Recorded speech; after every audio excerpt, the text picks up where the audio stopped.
ओम श्री गणेशाय नमः my dear friends. तो आई होप आप सब बहुत अच्छे होंगे फ्रेंड्स। और आज हम एक लव रीडिंग बनाने जा रहे हैं फॉर सिंगल्स। तो ये जो सिंगल्स हैं, आप किसी भी रीज़न से सिंगल हो सकते हैं। मे बी आप अपनी लाइफ में फ़िलहाल या तो नो कांटेक्ट से गुजर रहे हैं, या सेपरेशन से, या ऑन ऑफ रिलेशनशिप रह सकता है, या हो सकता है कि आप अभी रिसेंटली आपका कुछ लीगल इशू हुआ हो, डाइवोर्स हो गया हो। कुछ इस तरह से भी आप अलग हो सकते हैं और अपने पार्टनर से दूर हो सकते हैं। तो या फिर अभी तक लाइफ में आपको कोई मिला ही नहीं है। तो जानने की कोशिश करेंगे कि आप किस स्थिति से गुजर रहे हैं और आपकी लाइफ में क्या दिख रहा है। क्या कोई आने वाला है, कोई न्यू पर्सन आने वाला है, या आपकी लाइफ में ओल्ड पर्सन ही कम बैक करेगा। और दूसरा, हम लव ओरेकल से आपके लिए गाइडेंस निकालेंगे कि ज़िंदगी में आप जो इस भी पड़ाव पर हो, आपको क्या करना चाहिए, आपको किन चीज़ों का ध्यान रखना चाहिए। और लास्ट में हम आपके लिए एक ओवरऑल गाइडेंस निकालेंगे। तो फिर फ्रेंड्स, हम रीडिंग को फटाफट से स्टार्ट करेंगे। लेकिन हाँ, इससे पहले जिसने पर्सनल रीडिंग के लिए कांटेक्ट करना है वो मुझे कांटेक्ट कर सकता है। और जिसने ये रीडिंग के मतलब देखने के लिए फर्स्ट टाइम ज्वाइन किया मेरे चैनल पे, प्लीज़ आप मेरे चैनल को सब्सक्राइब करें। जो बहुत बार आए हैं नहीं किया है, उनसे भी रिक्वेस्ट है, प्लीज़ चैनल को सब्सक्राइब करें मेरे। और एनर्जी को क्लेम करना अगर मैच होती है, अगर आपको लगता है कि हाँ मेरा काम अच्छा है और आपके साथ मैच हो रहा है, तो आप प्लीज़ मेरे काम को अप्रिशिएट करें कमेंट्स करके, मुझे बहुत अच्छा लगेगा। ठीक है। सो फ्रेंड्स, जल्दी से देखते हैं रीडिंग को। बाय। सो सैजिटेरियस, आइए देखते हैं फ्रेंड्स कि अगर आप सिंगल हैं तो आपकी क्या एनर्जी है, आप किस तरह के पर्सन को अट्रैक्ट करेंगे। फिर उसकी दूसरे डेक से रीडिंग निकालेंगे। तो सबसे पहले हम स्टार्ट करेंगे आपकी खुद की एनर्जी से कि आप क्या फील करते हैं इस सिचुएशन में। 10 of swords, judgment, 5 of swords, the sun and the wheel of fortune. So Sagittarius, definitely एक स्ट्रॉन्ग एंडिंग आई है आपकी लाइफ में। और इसमें तो मुझे कोई दो राय नहीं दिख रही कि चीज़ें ख़त्म नहीं हुई हैं आपकी लाइफ में और एक फेज़ ख़त्म नहीं हुआ है, या तो उसी करंट पार्टनर के साथ ही बहुत स्ट्रॉन्ग ब्रेकअप हुआ है, या एक सेपरेशन आया है, कुछ ऐसा हुआ है। आप तंग आ गए हैं, लड़ाई झगड़े नहीं कर सकते। अब आपने बोला कि बस बहुत हुआ, this is too much now, अब बहुत हुआ, ऐसा दिख रहा है मुझे। You want to overcome, you want to come out of that negative zone. चिंता विंता या ये सब अब आप नहीं ले सकते अपने ऊपर, आप तंग आ चुके हैं। हालांकि मुझे एक चीज़ जो बहुत अच्छी दिख रही है कि आपने हर चीज़ ऊपर वाले पे छोड़ दी है, और कहीं ना कहीं अब आप अपने वक्त बदलने का इंतज़ार कर रहे हैं। और वक्त अच्छा भी आ रहा है आपका, क्योंकि द सन का कार्ड आया है, द व्हील ऑफ फॉर्चून का कार्ड आया है। सो लक अब आपके हक में आएगा सैजिटेरियस। तो आपको कोई ऐसी प्रॉब्लम होने भी नहीं वाली है। आप बहुत अच्छे से अपनी चीज़ों को संभालेंगे, आगे बढ़ेंगे और चीज़ों को एक, जैसे कहते हैं ना, बहुत कूल वे में आगे डील भी करेंगे।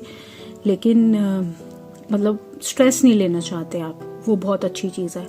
ठीक है, आइए देखते हैं आप किस तरह के पर्सन को अट्रैक्ट कर रहे हैं। क्या कोई न्यू पर्सन आ रहा है, या ओल्ड पर्सन ही वापस कर रहा है।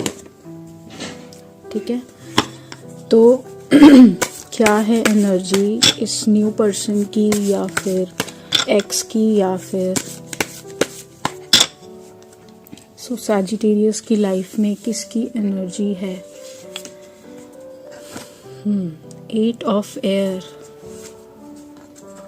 S of earth, page of earth and the wheel of fortune. ये व्हील ऑफ फॉर्चून देखा आपके में भी आया था, and this is the same wheel of fortune. So अगर ये एक्स है तो सुन लीजिए, ये भी इस सिचुएशन से बाहर निकल रहा है। आपका जो भी एक्स है वो भी आपके रिलेशनशिप से ही बाहर निकल रहा है।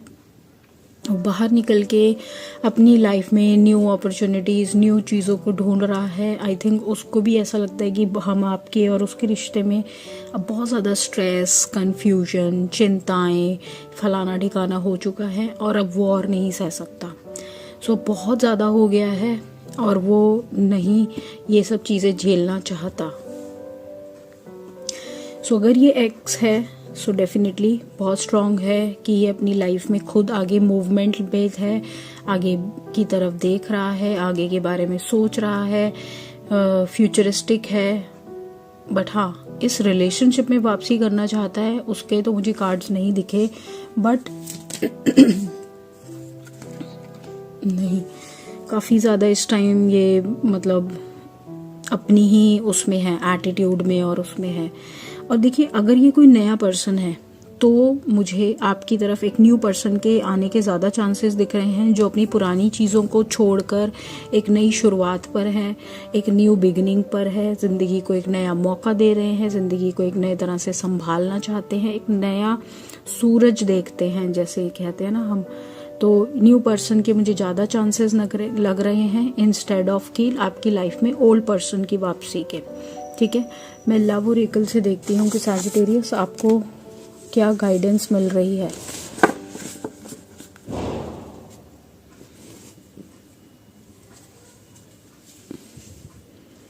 सो लव ओरेकल से कहते हैं कि criticising one another will only lead to अगर हम एक दूसरे को क्रिटिसाइज करने का मतलब है, अगर हम एक दूसरे की सिर्फ कमियां ही निकालते रहेंगे तो उससे क्या होगा, हमारे आपस में सुख शांति चली जाएगी। सो सैजिटेरियस, जब भी आप कभी रिलेशनशिप में अब की बार जाएं या अगर पुराने रिलेशनशिप को रिवाइव करें तो इस चीज़ का ध्यान रखें कि एक दूसरे की कमियां नहीं निकालनी है, उससे रिश्तों में खटास आ जाती है। तो जो जैसा है प्लीज़ उसे वैसा ही एक्सेप्ट करने की कोशिश करें। एंड अगला है, you may not understand why certain things happen in life. तो हर चीज़ हमारी ज़िंदगी में क्यों हुई हमें नहीं समझ में आता। कभी कभी कुछ चीज़ों का एक हायर पर्पस होता है जो कि हमें बहुत बाद में जाके पता लगता है। हमें कभी कभी उस टाइम पता ही नहीं लगता, अरे ये चीज़ मेरी ज़िंदगी में अच्छा ये इसलिए हुई थी। कभी कभी ऐसा होता है। सो चांसेस हैं कि आपकी लाइफ में भी कुछ चीज़ें ऐसी हो रही हों, वो मिसिंग पीसेस अभी आप ढूंढने की कोशिश करते हैं कि क्यों हुआ, कैसे हुआ, और आपको समझ में नहीं आता, बहुत कंफ्यूज रहते हैं। लेकिन चांसेस हैं कि वो इसलिए हो रहा है। बट आप घबराए नहीं, एक समय ऐसा आएगा जब ये गुत्थी पूरी सुलझ जाएगी। ठीक है, तो आपने चिंता नहीं करना। और ये जो भी एक बहुत बड़ा अगर आपकी लाइफ में एंडिंग आई है, जैसे कि आपकी रीडिंग में दिखा, ये एक ब्लेसिंग की तरह ही आएगा। आगे चल के आपको ये एक ब्लेसिंग के रूप में आएगा। आपको समझ आएगा कि क्यों मेरे जीवन में ये चीज़ें हुई, क्या मुझे ये सिखाना चाहती थी, क्या था इनके पीछे का मेन मतलब। ठीक है, डिवाइन गाइडेंस देखते हैं, overall divine guidance. So embrace the change of place with caution. So अगर आपका लाइफ में, किसी की भी लाइफ में आपका जगह बदल रहा है, आपको लगता है कि हाँ मेरा उस पर्सन की लाइफ में एंडिंग हो गया है और एक चेंज ऑफ प्लेस हुआ है, पहले तो मैं हर वक्त उनकी ज़िंदगी में एक बहुत इम्पॉर्टेंट जगह पे था और अब कहीं नहीं हूँ, तो उस पूरे ट्रांजिशन को बहुत ध्यान से होने दीजिए और उसको भी एक्सेप्ट करें और उसमें भी खुश रहने की कोशिश करें, उसमें किल से नहीं। ठीक है, रोए नहीं। और अगला है मिसयूज़ ऑफ द पावर। तो पावर का कहीं भी इस्तेमाल मिसयूज़ मत करें। अगर आपको भगवान ने ब्लेस किया है कितनी अच्छी 4-5 जो भी आपको गुण दिए हैं सैजिटेरियस, जो आपको ऊपर वाले ने अच्छा दिया है, उन चीज़ों से दूसरों का भला करने के बारे में सोचें, एरोगेंट ना हो और सेल्फिश बनकर कुछ ऐसा ना कर दें। ठीक है, सो फ्रेंड्स, ये है आपकी रीडिंग सैजिटेरियस। अगर आप इससे रेजोनेट कर पाए हों तो प्लीज़ मुझे बताना। चैनल को प्लीज़ सब्सक्राइब करना, रीडिंग को लाइक करना। मैं पर्सनल रीडिंग के लिए आप मुझे कांटेक्ट कर सकते हैं। सो बाय फॉर नाउ।